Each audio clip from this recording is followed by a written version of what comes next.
Hi guys, one day exam factory में आप सभी का स्वागत है। गाइस, आज हम लोग कंप्लीट करेंगे धार्मिक आंदोलन।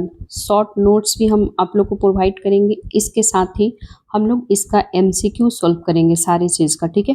तो डेली वाइज ये क्लास चलता है, तो आप सभी और इसके पहले जा कर के जितने भी सारे डेली वाइज जो है एनसीईआरटी का सीरीज चल रहा है, ये एनसीईआरटी आप लोग को बता दें। एनसीईआरटी, ठीक है। एनसीईआरटी जो है 6 to 12, ठीक है। 6 to 12 old old plus new NCERT, ठीक है। ओल्ड प्लस न्यू एनसीईआरटी ये दोनों हम लोग कंप्लीट कर रहे हैं। ये आपको पता है कि जितने भी सारे एग्जाम होता है, चाहे वो यूपीएससी का एग्जाम हो या फिर स्टेट पीसीएस का एग्जाम हो या फिर एसएससी का एग्जाम हो या फिर वो बैंकिंग का हो, रेलवे का हो या फिर दरोगा का हो, पुलिस का हो, कोई भी एग्जाम, टीचर का हो, आपको पता है कि जितने भी सारे जो क्वेश्चन पुटअप होते हैं वो सारे एनसीईआरटी से लिए जाते हैं, चाहे वनडे का हो, चाहे पीसीएस का हो, चाहे यूपीएससी का हो। तो जो भी सारे फ्रेमिंग होता है वो सारे एनसीईआरटी से ही आते हैं। आप सभी को पता है, इवन टॉपर्स से भी आप लोग सुनते हैं टॉपर्स का वीडियो कि सबसे पहले जो बेस बनाओ वो एनसीईआरटी का बनाओ। तो ये बहुत इंपॉर्टेंट है, तो मैंने सोचा कि सारे शॉर्ट नोट्स और विथ इसके साथ एमसीक्यू आपके साथ हम लोग कंप्लीट करा दें, जिससे सारे एग्जाम के लिए इंपॉर्टेंट होगा, ठीक है।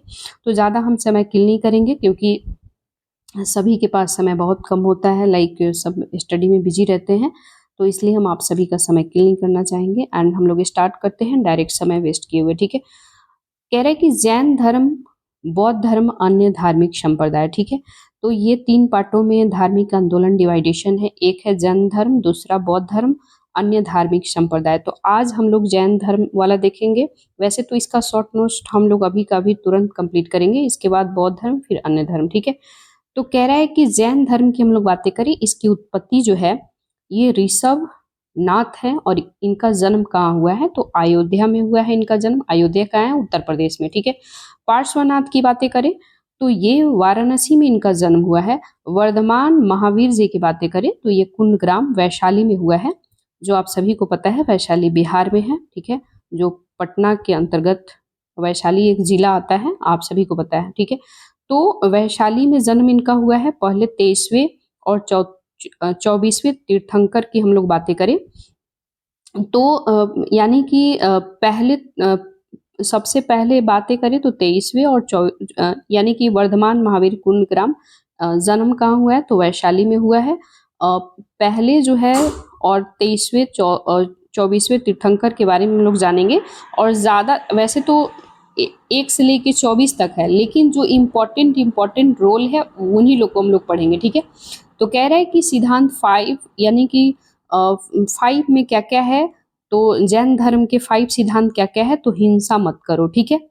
हिंसा मतलब जो लड़ाई झगड़े ये सारे होते हैं, फाइटिंग, कन्फ्लिक्ट, ये सारी चीजें बोला जा रहा है। झूठ मत बोलो, यानी जो भी कोई भी झूठ बोलता है वो झूठ मत बोलो। चोरी मत करो, कोई भी संपत्ति मत रखो, ठीक है। जो जो भी सारे वेल्थ होते हैं, एसेट्स होते हैं, उसे आप एकत्र करके जो कलेक्ट करके रखते हैं, तो कोई संपत्ति मत रखो। और ब्रह्मचर्य का पालन करो, ठीक है। तो ये 5 जो सिद्धांत है, 5 सिद्धांत आपको ध्यान में रखना है। फिर से मैं रिपीट करूं, पहला है झूठ मत बोलो, सॉरी हिंसा मत करो। दूसरा झूठ मत बोलो, चोरी मत करो, कोई संपत्ति कलेक्ट मत करो, ब्रह्मचर्य का पालन करो, ठीक है। अब हम लोग देखेंगे दर्शन। आप लोग ये देख लीजिए कि शॉर्ट नोट्स कैसे बनता है, ताकि एग्जाम से 1-2 दिन पहले हम हूबहू फटाफट यू रिवीजन कर ले, ठीक है। तो इसी तरह आप लोग को नोट्स बनाना है, ठीक है। दर्शन की बातें करें तो श्यादवाद ज्ञान की सापेक्षता में विश्वास करता है और सजीवों की 2 श्रेणियां हैं, ठीक है। संप्रदाय की हम लोग बातें करें, एक संप्रदाय है, दूसरा साहित्य है। संप्रदाय की बातें करें तो 2 मुख्य संप्रदाय है, दिगंबर एक है, यानी कि संप्रदाय की बातें करें तो 2 मुख्य संप्रदाय है। एक है दिगंबर संप्रदाय।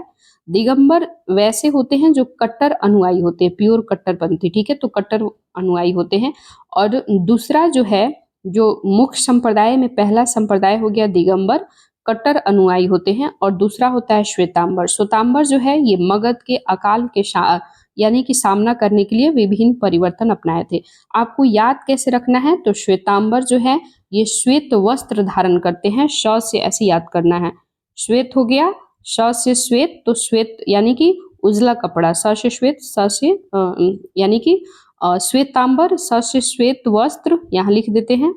श्वेत वस्त्र और श्वेतांबर, ठीक है, श्वेतांबर, तो श्वेतांबर ऐसे ही याद रखना है।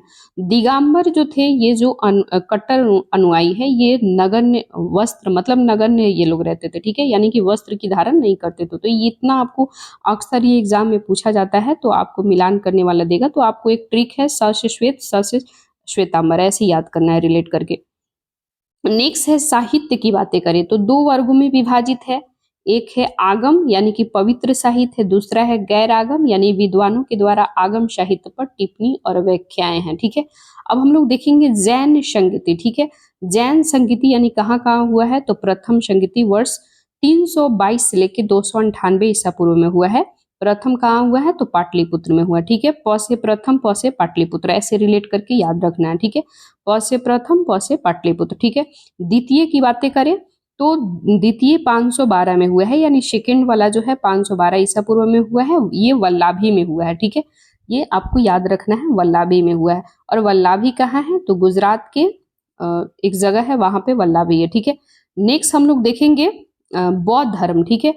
ये शॉर्टकट नोट्स है ताकि एग्जाम से पहले इतना सारा हमको फैक्ट याद होनी चाहिए कि एग्जाम में अगर स्टेटमेंट भी बने तो अपन क्वेश्चन गलत नहीं हो।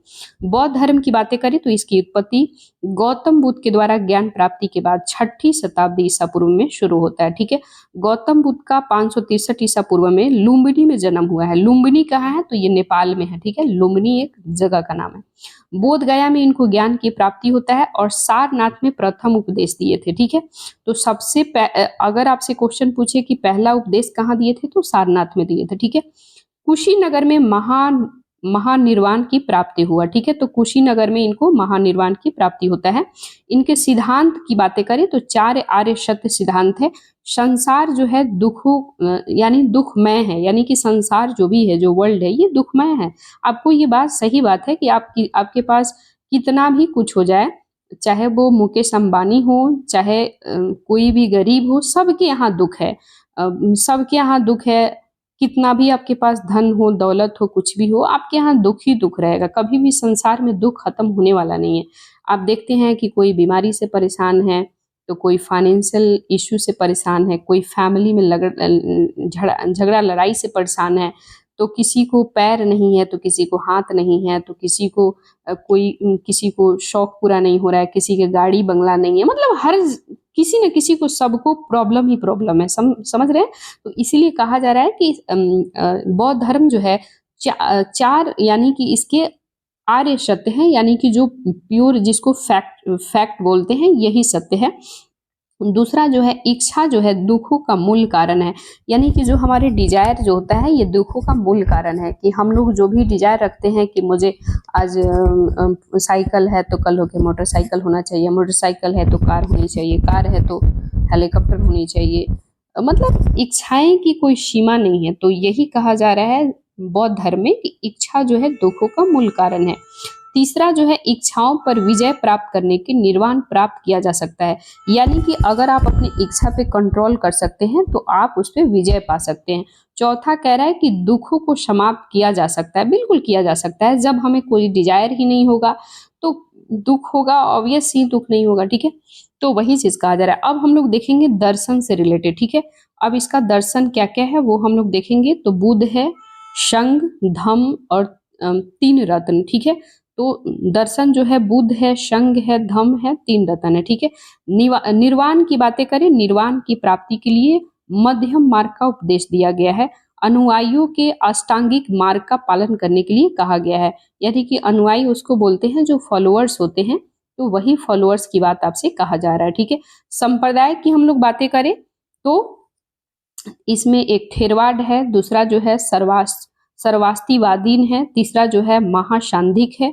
और यह आपको एज इट इज आपको याद होनी चाहिए। ये सबको जैसे भी नोट्स है ना, हूबहू आप लोग रट लेना, ठीक है। इसके बाद चौथा जो है हीनयान है, पांचवा महायान है और छठा जो है वर्जयान है।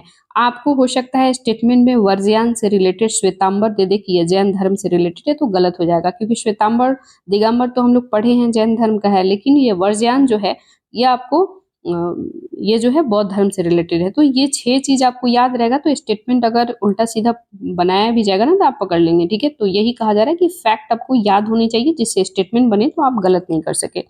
नेक्स्ट कहा जा रहा है कि समानता को बढ़ावा दिया गया है। समानता मतलब इक्वलिटी को बढ़ावा दिया गया है। जीवन जीने का सरल तरीका बताया गया। बिल्कुल अभी हम लोग देखे हैं कि इच्छा दुख का मूल कारण है, इच्छाओं पे विजय प्राप्त किया जा सकता है, संसार दुखमय है, दुख को समाप्त किया जाए। बिल्कुल इसमें सही बात बताया गया है कि जीवन जीने का सरल तरीका, आप कैसे आसान वे में, इजी में जीवन जी सकते हैं। नेक्स्ट हम लोग सॉरी क्वेश्चन कह रहे हैं sorry for that guys. Next है अन्य धार्मिक संप्रदाय, ठीक है? तो आजीवक की हम लोग बातें करें, आजीवक जो है ये मखली गोशाल के द्वारा स्थापित किया गया था। भाग्य और नियति में विश्वास ये लोग करते हैं, यानी कि जो हमारा लक होता है उसमें ये लोग विश्वास करते हैं। कौन? आजीवक संप्रदाय, ठीक है? यह दृक्षावाद है, ये अजित के शंबली के द्वारा स्थापित किया गया है। भौतिकवाद को इसमें बढ़ावा दिया गया है। स्वीकार किया गया है कि मृत्यु के पश्चात जीवन नहीं होता है, ठीक है? नेक्स्ट हम लोग देखेंगे भागवतवाद। भागवतवाद में मौर्योत्तर काल में उद्भव विष्णु के अवतार की पूजा इसमें होता है। मोक्ष की प्राप्ति के लिए भक्ति और कर्म और ज्ञान मार्ग पर बल और मूर्ति पूजा में विश्वास किया जाता है, ठीक है? नेक्स्ट हम लोग देखेंगे भगवतवाद के संप्रदाय, ठीक है? तो भगवतवाद के संप्रदाय इसमें क्या है? विशिष्टाद्वैय जो है ये रामानुज के द्वारा है, यानी कि ये किस संप्रदाय के हैं? मिलान करने वाला आपको देते, तो विशिष्टाद्वैय जो है रामानुज हो जाएगा। दैता द्वैत जो हो जाएगा माधवाचार्य हो जाएगा। और शुद्धा द्वैत जो है वल्लभाचार्य हो जाएगा।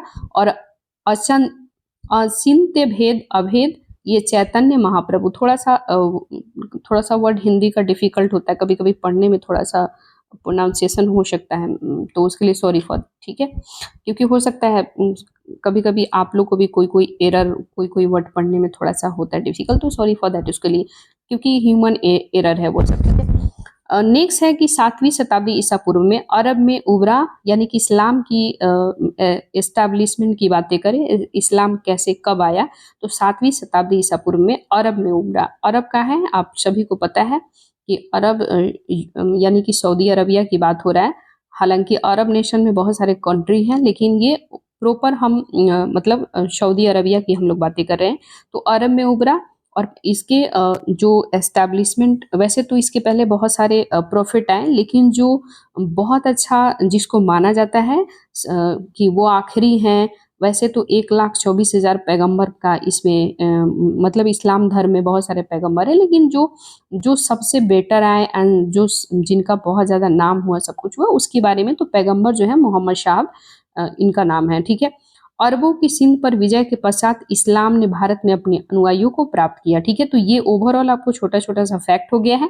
बाकी हम लोग क्वेश्चन आंसर के कंप्लीट अभी करेंगे, उसमें हम लोग एक एक चीज एक्सप्लेनेशन के साथ हम लोग कंप्लीट करेंगे ताकि अपन क्वेश्चन गलत नहीं हो, ठीक है?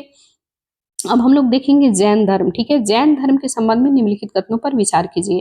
कह रहा है कि इसमें सही उत्तर चुनना है, कौन सा सही है, ठीक है? क्या जैन धर्म के सिद्धांतों का उपदेश देने वाले दिगंबर कहलाते थे, या फिर पार्श्वनाथ जैन धर्म के 23वें तीर्थंकर थे, ठीक है? और कह रहा है कि दोनों में से कौन सा कथन सही है? क्या एक सही है, दो सही है, एक दो सही है, ना एक सही है ना दो सही है, कौन सा आपको सही बताना है? तो पार्श्वनाथ जो थे ये 23वें तीर्थंकर थे, आप सभी को पता है। तो यानी कि ऑप्शन हो जाएगा बी, ठीक है? आंसर बी हो जाएगा। इसका व्याख्या हम लोग देख लेते हैं। जैन धर्म के संबंध में हम लोग बातें करें, जैन धर्म के संबंध में, तो पार्श्वनाथ जो थे ये 23वें थे, और इनका जस्ट हम लोग पढ़े भी हैं कि वाराणसी में इनका जन्म होता है। इनके पिता अश्वसेन काशी के राजा थे। इनकी माता का नाम वामा देवी था। क्या था? वामा देवी। और पार्श्वनाथ का जैन ग्रंथों में पुरुषाद नियम कहा गया। क्या कहा गया है? पुरुषाद नियम कहा गया है। और इनके अनुयायियों को, यानी कि जो इनके फॉलोअर्स थे, इनको क्या कहा जाता है? तो निर्ग्रंथ कहा जाता है। तो ये वाला जो स्टेटमेंट है ना, याद रखिएगा, ये अक्सर आपसे क्वेश्चन पूछता है कि निर्ग्रंथ किसको कहा जाता है, किसके फॉलोअर को? क्या जैन को कहा, जैन मतलब महावीर जो है महावीर स्वामी, उनको कहा जाता है? बिल्कुल भी नहीं, ठीक है? तो ये ये आपको याद रखना है, पार्श्वनाथ के जो फॉलोअर हैं उनको निर्ग्रंथ कहा जाता है। ठीक है, महावीर स्वामी का अंतिम तीर्थंकर थे, ये 24वें थे। महावीर स्वामी का जैन धर्म वास्तविक संस्थापक माना जाता है, इन्हीं को वास्तविक माना जाता है। ठीक है, ऑप्शन एक इसलिए सही नहीं है क्योंकि जैन धर्म के सिद्धांतों का उपदेश देने वाले तीर्थंकर कहलाते थे। ठीक है, तो दिगंबर नहीं तीर्थंकर कहलाते थे, और दिगंबर जैन धर्म के एक संप्रदाय है जो ऑलरेडी हम लोग देख चुके हैं। ठीक है, नेक्स्ट क्वेश्चन हम लोग देखेंगे। क्वेश्चन कह रहा है निम्नलिखित कथनों में से कौन सा कथन सही नहीं, यानी कौन सा कथन गलत है उसका चुनाव करना है। क्या महावीर को जीन और उनके अनुयायियों को जैन कहा जाता है, या फिर महावीर के जैन व्रतों में ब्रह्मचर्य को जोड़ा गया है, या फिर जैन धर्म में पूर्व जन्म की अवधारणा नहीं है, या फिर जैन संघों में स्त्री पुरुष दोनों भाग ले सकते हैं। कौन सा सही है कौन सा सही नहीं है ये बताना है। तो ऑप्शन सी जो है ये सही नहीं है, बाकी स्टेटमेंट सही है। फिर भी हम लोग व्याख्या देखते हैं जो एक्स्ट्रा हम लोग को नॉलेज इसमें पढ़ने से मिलेगा। कह रहा है कि क्योंकि जैन धर्म में ये सी सही नहीं है क्योंकि जैन धर्म में पूर्व जन्म की अवधारणा है, और जैन धर्म के अनुसार पूर्व जन्म में अर्जित पुण्य या पाप के अनुसार ही किसी का जन्म सच या निम्न कुल में होता है। वे उसके अनुसार कर्म फल भोगते हैं, और इसी के अतिरिक्त कर्म फल ही जन्म मृत्यु का कारण होता है। तो ये अपन ध्यान में रखना है। नेक्स्ट क्वेश्चन हम लोग देखेंगे। नेक्स्ट क्वेश्चन है जैन धर्म के संबंधित निम्नलिखित विकल्पों पर विचार कीजिए। कह रहे हैं कि कौन सा जैन धर्म के संबंधित त्रिरत्न के उपयुक्त में कौन शामिल है। त्रिरत्न की बात करें तो सम्यक ज्ञान, सम्यक, इसके बाद सम्यक ध्यान, सम्यक आचरण, सम्यक कर्मांत इसमें नहीं है। ठीक है, तो हमारा आंसर हो जाएगा ऑप्शन ए। ठीक है, फिर भी हम लोग स्टेटमेंट देखेंगे। जैन धर्म से संबंधित त्रिरत्न की हम लोग बातें करें, जैन धर्म के अनुसार कुछ कठोर नियमों का पालन करना आवश्यक है, और जैनियों को 3 सिद्धांतों का पालन करना आवश्यक है जिन्हें त्रिरत्न या फिर 3 रत्न कहा जाता है। त्रिरत्नों में जैन धर्म की मुख्यतः सांसारिक बंधनों से छुटकारा पाने के उपाय बताए गए हैं। ऐसा छुटकारा या फिर मोक्ष पाने के लिए कर्मकांडीय अनुष्ठान की आवश्यकता नहीं है, बल्कि उन्हें त्रिरत्न सिद्धांतों से प्राप्त किया जा सकता है। सम्यक ज्ञान, सम्यक ध्यान, सम्यक आचरण होनी चाहिए। ठीक है, नेक्स्ट हम लोग देखेंगे। नेक्स्ट क्वेश्चन है, क्वेश्चन कह रहा है इसमें सही उत्तर चुनना है, कौन सा इसमें सही है ये बातें कह रहा है। ठीक है, कह रहा है कि जैन धर्म के संबंधों में निम्नलिखित कथनों पर विचार कीजिए। जैन धर्म के उपदेशों का संकलन पाटलिपुत्र में किया गया था, या फिर इसमें उपदेश के लिए प्राकृतिक भाषा, ग्रंथ रचना के लिए अर्धमगधी भाषा का प्रयोग किया गया था, या फिर जैन धर्म ने मूर्ति पूजा का विरोध किया है। ठीक है, तो इसमें कौन सा सही है, 1 और 2 सही है, 3 सही नहीं है, यानी मूर्ति पूजा का इसमें विरोध नहीं हुआ है। ठीक है, यहाँ पे है कि विरोध किया गया तो इसलिए ये गलत है। तो ऑप्शन हमारा 1 और 2 मिल करके ऑप्शन हम लोग देखते हैं क्या है। ऑप्शन 1 और 2 मिलके ऑप्शन हमारा 1 सही हो जाएगा। ठीक है, इसका स्टेटमेंट हम लोग पढ़ लेते हैं। जैन धर्म के उपदेशों का संकलन पाटलिपुत्र में किया गया है। जैन धर्म के मुख्य उपदेशों को संकलित करने के लिए पाटलिपुत्र में एक परिषद का भी आयोजन किया गया था, लेकिन दक्षिण जैनों ने इस परिषद का बहिष्कार किया और इसके लिए निर्णयों को मानने से इनकार कर दिया गया, यानी एक्सेप्ट करने से इनकार कर दिया गया। जैन संप्रदाय में धर्म उपदेशों के लिए सामान्य जन से बोलचाल की प्राकृतिक भाषा को अपनाया गया। जैन धार्मिक ग्रंथों की रचना अर्धमगधी भाषा में किया गया था। ऑप्शन 3 इसलिए सही नहीं है क्योंकि जैन धर्म में मूर्ति पूजा का विरोध नहीं हुआ है। ठीक है, जैन धर्म कालांतर में महावीर तीर्थंकर की भी पूजा करने लगे।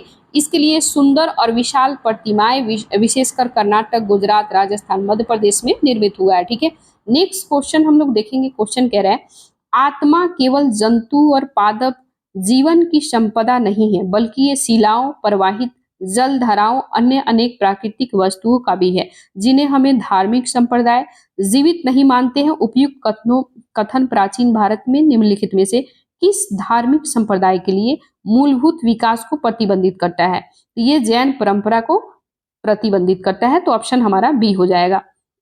दिया गया कथन की बातें करें तो प्राचीन भारत के जैन परंपरा के लिए एक धार्मिक संप्रदाय के एक मूलभूत विकास को प्रतिबंधित करता है। जैन धर्म एक परम अहिंसावादी धर्म है जो कि कण कण में जीवन की सत्ता को मानता है। जैन धर्म में अहिंसा की अवधारणा न केवल मनुष्य तक ही है, बल्कि सभी जानवर, पौधे, जितने भी सारे सूक्ष्म जीव है, सभी प्राणी है, सभी के लिए ये बातें करता है। ठीक है, नेक्स्ट हम लोग क्वेश्चन देखेंगे। 6 नंबर क्वेश्चन है, कह रहा है कि निम्नलिखित कथनों पर विचार कीजिए। क्या जैन धर्म लगभग 3री शताब्दी ईसा पूर्व से तमिलनाडु में फैला था, या फिर या फिर ऑप्शन 2 कह रहा है कि पुराण नूर नामक तमिल ग्रंथ में उपवास से कोप्पे रुनचोलन की मृत्यु के उल्लेख को कुछ लोग सल्लेखना की जैन प्रार्थना से समान मानते हैं। क्या इसमें 1 और 2 दोनों सही है और इसकी सही व्याख्या करता है, या फिर कथन और कारण दोनों सही है और कथन 1 का सही व्याख्या नहीं करता है, या फिर 1 सही है किंतु 2 गलत है, या फिर 1 गलत है किंतु 2 सही है? कौन सा सही है? तो इसकी हम लोग बातें करें तो दोनों सही है और एक दूसरे के सही व्याख्या करता है। फिर से हम लोग स्टेटमेंट इसका पढ़ेंगे। कह रहा है कि 1 और 2 दोनों सही है, सही व्याख्या है। जैन धर्म लगभग 3री शताब्दी ईसा पूर्व में तमिलनाडु में फैला और जैन शैलाश्रय, मदुरै, अन्य स्थानों के आसपास बड़ी संख्या में पाए गए। पुरुनानुरु में उपवास से कोप्पेरू चोलन की मृत्यु के उल्लेख इसमें मिलता है और कुछ लोग संलेखना की जान प्रार्थना के समान मानते हैं। प्रारंभिक तमिल साहित्य जैन धर्म का प्रबल प्रभाव परिलक्षित होता है और नल्दियार, पालामोली, जीवका चिंतामणि, यपेरुकलम, कारिकाई, नीलाकेशी तमिल में कुछ प्रमुख जैन रचना है। ठीक है। 470 ईसा पूर्व में गुण नंदी के शिष्य वर्ज नंदी के द्वारा मदुरै में एक जैन द्रविड़ संघों की स्थापना किया गया। ठीक है। नेक्स्ट क्वेश्चन हम लोग देखेंगे। क्वेश्चन कह रहा है कि जैन धर्मों के संबंध में कौन सा कथन सही नहीं है, यानी कि कौन सा क्वेश्चन जो है गलत है उसकी बातें कर रहा है। क्या 5वीं सदी में कर्नाटक में स्थापित जैन मठों को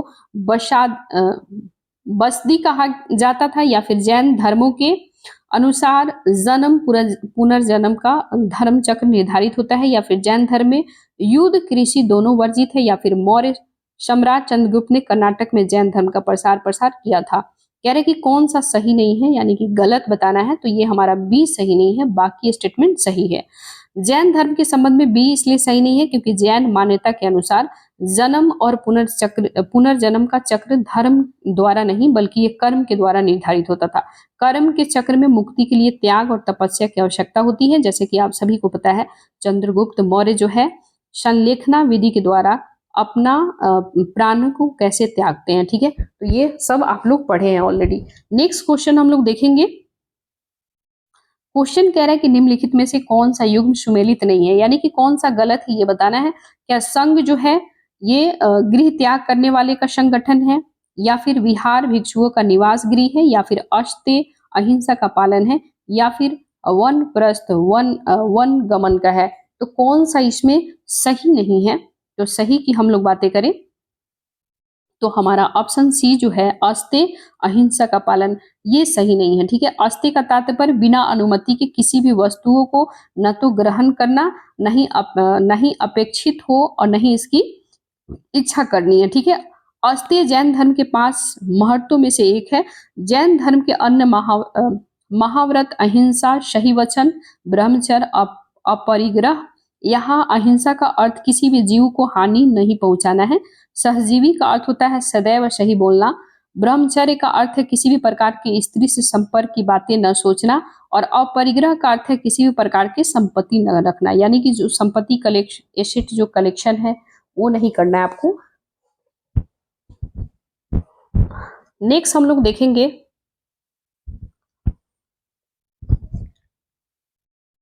नेक्स्ट क्वेश्चन हम लोग देखेंगे। जैन धर्म के सिद्धांतों के संबंध में निम्नलिखित कथनों पर विचार करना है। कह रहा है कि कौन सा इसमें सही है ये हम लोग देखेंगे। अहिंसा का पालन करना चाहिए, सभी को वस्त्रों का त्याग करना चाहिए, सभी को ब्रह्मचर्य का पालन करना चाहिए। कौन सा सही है? तो केवल व केवल 1 और 3 सही है। थोड़ा सा पेन सिलेक्ट कर ले। तो इसका आंसर जो है केवल व केवल बी हो जाएगा, 1 और 3। ठीक है। 1 और 3 सही है। सभी को वस्त्र का त्याग करना चाहिए, ऐसा बिल्कुल भी नहीं है, क्योंकि हम लोग पढ़े हैं श्वेतांबर और दिगंबर ऑलरेडी हम लोग पढ़े थे। श्वेतांबर में श्वेत वस्त्र धारण करना है। दिगंबर लोग जो होते हैं जैन धर्म में 2 टाइप के होते हैं। तो दिगंबर लोग जो होते हैं वो लोग नगण्य वस्त्र हैं। तो ऐसा नहीं है कि सभी को करना चाहिए, तो ये गलत है। ठीक है। फिर भी हम लोग स्टेटमेंट पढ़ेंगे। जैन धर्म के सिद्धांतों के संबंध में 1-3 सही है। जैन धर्म के सिद्धांतों के अनुसार सभी को अहिंसा के नियमों का कठोरता से पालन करना चाहिए, यानी कि किसी भी जीव को न तो कष्ट देना चाहिए और न ही उसकी हत्या करनी चाहिए। जैन धर्म को सिद्धांतों में ब्रह्मचर्य के पालन पर भी पूर्ण बल दिया गया है। इसके अनुसार भिक्षुओं को किसी भी नारी वार्तालाप, उसे देखना, उसे संसर्ग का ध्यान करने को भी मनाही है। ठीक है, 2 इसलिए सही नहीं है क्योंकि जैन सिद्धांतों के अनुसार केवल पुरुषों को ही वस्त्रों सहित सब कुछ त्याग देना पड़ता है। ठीक है, यानी कि स्त्रियों को नगण्य नहीं रहना है, केवल पुरुषों की बात हो रहा है। ठीक है, लेकिन इसमें भी 2 टाइप के हैं, श्वेतांबर, दिगंबर। आपको ध्यान रखना है, कहेगा कि श्वेतांबर लोग जो है नगण्य रहते हैं तो फिर क्वेश्चन गलत हो जाएगा। ठीक है, आगे हम लोग देखेंगे कहीं ना कहीं स्टेटमेंट में और भी सारा हम लोग MCQ करेंगे, उसमें सब मिल जाएगा। नेक्स्ट क्वेश्चन कह रहा है कि कथन महावीर और उनके अनुयायियों की शिक्षाओं को साधारण जन आसानी से समझ लेते थे, या फिर कारण कह रहा है महावीर और उनके अनुयायियों ने अपनी शिक्षा प्राकृतिक भाषा में किया था। कह रहा है कि कौन सा स्टेटमेंट सही है, तो ए और आर दोनों सही है और इसकी सही व्याख्या करता है। फिर भी हम लोग स्टेटमेंट पढ़ेंगे। कह रहे हैं महावीर और उनके अनुयायियों की शिक्षाओं को साधारण जन आसानी से समझ लेते थे, क्योंकि महावीर और उनके अनुयायियों ने अपनी शिक्षा प्राकृतिक भाषा में दिया था। प्राकृतिक भाषा लोगों की साधारण भाषा थी। देश के अलग अलग हिस्सों में यह भाषा अलग अलग रूपों में प्रचलित था, यानी कि फेमस था। क्षेत्रों के आधार पर ही अलग अलग नाम थे, और जैसे मगध में बोली जाने वाली प्राकृतिक मगधी भाषा थी। ठीक है, नेक्स्ट क्वेश्चन हम लोग देखेंगे। क्वेश्चन कह रहा है जैन धर्म के संबंधों में निम्नलिखित में से कौन सा सही नहीं है, यानी कौन सा गलत है, इस पे देखना है हम लोग को। क्या जैन धर्म का समर्थन मुख्यतः व्यापारियों ने किया था, या किसानों के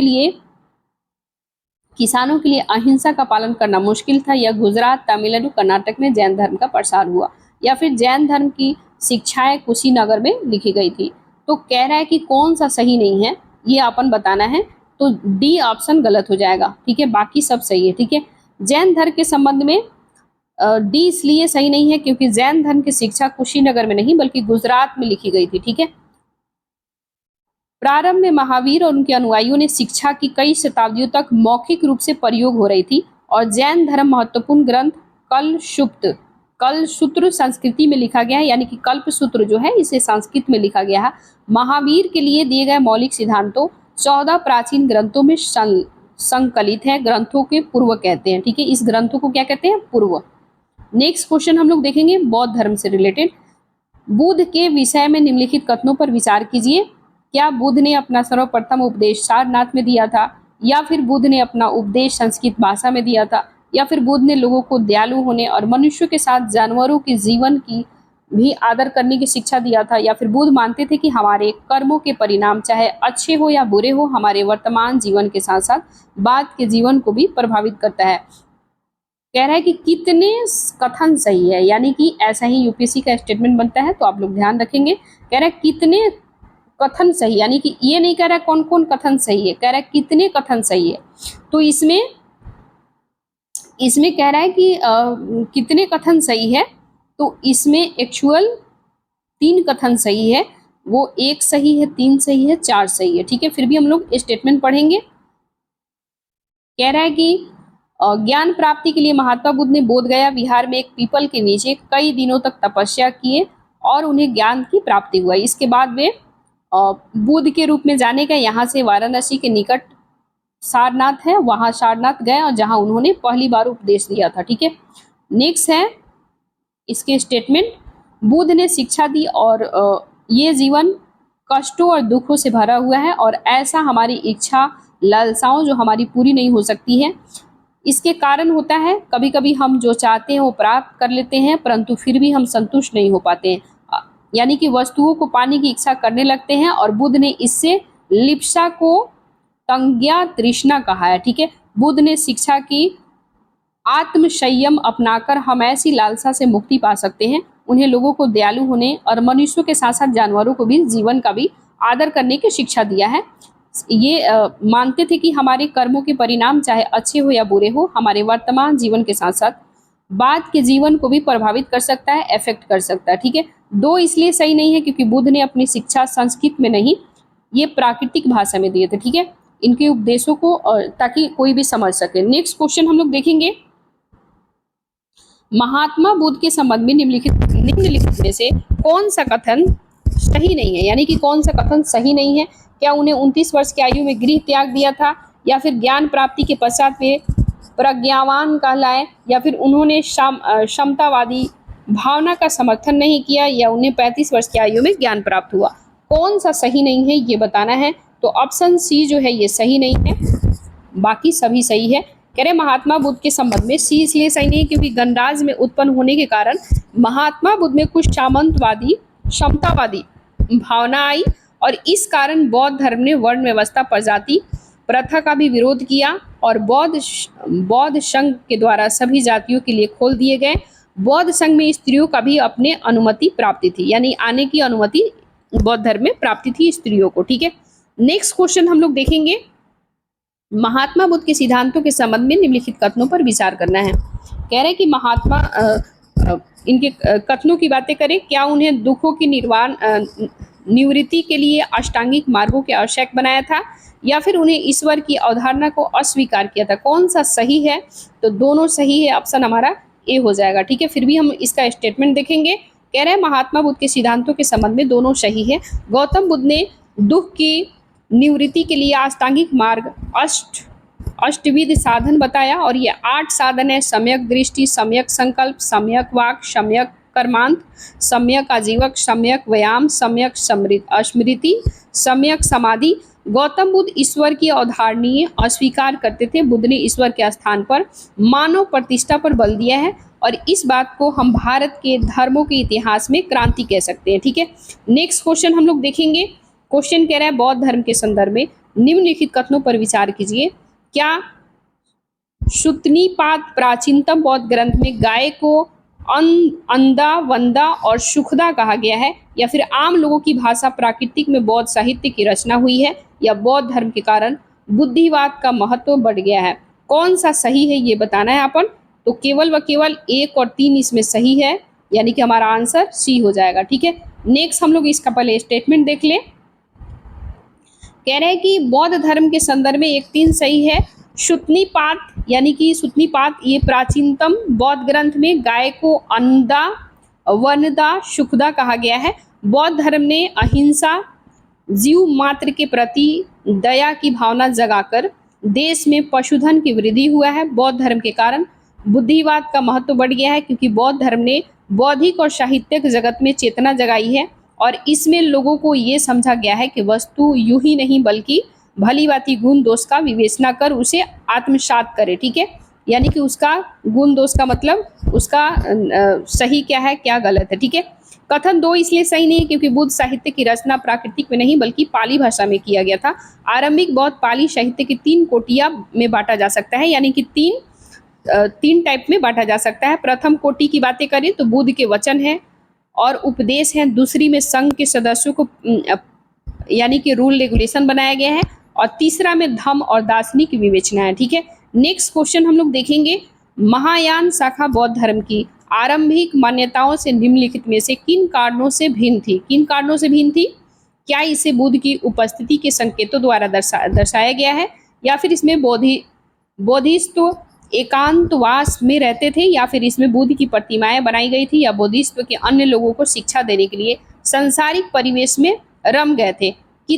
कौन से कथन सही है ये आपको बताना है। सही की बातें हो रहा है तो 1 और हमारा 2 सही है, बाकी 3 और 4 गलत है। ठीक है, तो इसके अकॉर्डिंग हमारा आंसर हो जाएगा सॉरी फॉर दैट फिर से हम रिपीट अगेन। कह रहा है कि कौन सा सही है ना, अपन सही बताना है। तो 2 सही है और इसमें 3 सही है, यानी कि हमारा 1 गलत है और 4 गलत है। इसके अकॉर्डिंग हमारा आंसर सी हो जाएगा। ठीक है, ऑप्शन सी हमारा सही हो जाएगा, यानी कि सी सही है। ठीक है, नेक्स्ट इसका एक्सप्लेनेशन हम लोग देखते हैं। कह रहा है महायान शाखा बौद्ध धर्म की आरंभिक मान्यताओं से निम्नलिखित 2 कारणों से भिन्न थी, यानी डिफरेंट था। क्या डिफरेंट था? इसमें बोधिसत्व एकांतवाद में रहते थे, और इसमें बुद्ध की प्रतिमाएं बनाई गई है। बौद्ध धर्म की एक नई धारा महायान का विकास हुआ। इसे 2 मुख्य विशेषता हैं। पहले मूर्तियों के बुद्ध की उपस्थिति और केवल कुछ संकेतकों के माध्यम से दर्शाया जाता था। मिसाल के तौर पर उनकी निर्वाण प्राप्ति के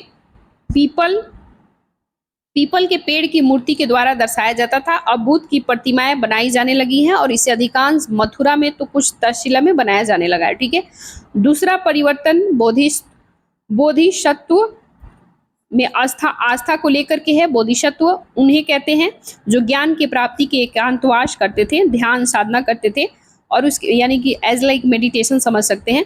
लेकिन ऐसा करने के बजाय वे लोगों को शिक्षा देने, मदद करने के लिए सांसारिक परिवेश में ही रहना ठीक समझते थे और धीरे धीरे बोधिसत्व की पूजा काफ़ी लोकप्रिय हो गया, फेमस हो गया और पूरे मध्य एशिया, चीन, बाद में कोरिया, इसके बाद चीन में कोरिया, जापान, सभी जगह फैल गया। ठीक है, नेक्स्ट क्वेश्चन देखेंगे। नेक्स्ट क्वेश्चन है निम्नलिखित में से कौन सा एक बौद्ध मत में निर्वाण की अवधारणा की सर्वश्रेष्ठ व्याख्या करता है। ठीक है, सर्वश्रेष्ठ व्याख्या क्या तृष्णा रूपी अग्नि का समन है, या स्वयं की पूर्णता अस्तविहीनता है, या फिर इसमें परमानंद और विश्राम की स्थिति है, या फिर चौथा कह रहा है कि धारणतीत मानसिक अवस्था है। कौन सा सही है? तो हमारा ऑप्शन 1 सही है। ठीक है, तृष्णा रूपी अग्नि का समन। ठीक है, तृष्णा रूपी अग्नि का समन यानी कि बौद्ध मत में निर्वाण की अवधारणा की बातें कह रहा है। ठीक है, बुद्ध धर्म में संसार को समस्याओं से घिरा हुआ बताया गया है और महात्मा बुद्ध ने कहा था कि संसार दुखमय है, दुखों का कारण है अपनी इच्छाओं और लालसाओं पर नियंत्रण रखना है। लालसा पर विजय प्राप्त करने से निर्वाण की प्राप्ति होगी, जिसका अर्थ है कि जन्म और मृत्यु के चक्र से हम मुक्ति मिल सकती है। ठीक है, तो ये रहा गाइज आज का इतना ही, क्योंकि वीडियो 35 मिनट 39 सेकेंड तक का रिकॉर्ड हो चुका है। इसके बाद कल बाकी का स्टेटमेंट 55 क्वेश्चन है, बाकी कल हम लोग देखेंगे। वैसे ही वीडियो आप लोग को अच्छा लगे तो लाइक करना, शेयर करना, सब्सक्राइब करना और आप लोग कमेंट करके बताया करो कि कैसा है, नहीं है। ठीक है, क्या मेरे में कुछ सुधार करने की ज़रूरत है या कुछ ऐसा आप लोग बताया करो यार। ठीक है, और जब तक के लिए मन लगा के पढ़ते रहिए। फिर मिलते हैं नेक्स्ट वीडियो में। Bye bye, good night.